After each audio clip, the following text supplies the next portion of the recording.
World book and copyright day April 23న జరుపుకుంటాం.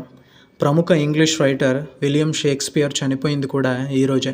1995లో UNESCO సంస్థ ఈ వరల్డ్ బుక్ డేని స్టార్ట్ చేసింది. యునెస్కో సంస్థ ప్రతి సంవత్సరం ఒక వరల్డ్ బుక్ క్యాపిటల్ని 1 ఇయర్కు గాను ప్రకటిస్తుంది.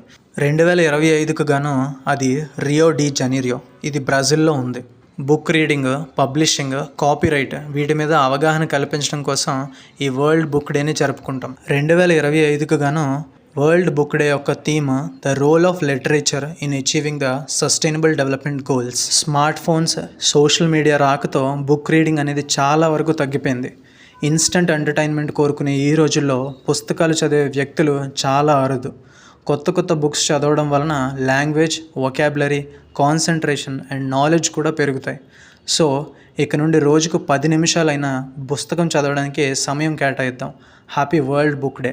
ఇటువంటి short and crisp current affairs కోసం మన ఛానల్ని సబ్స్క్రైబ్ చేసుకోండి.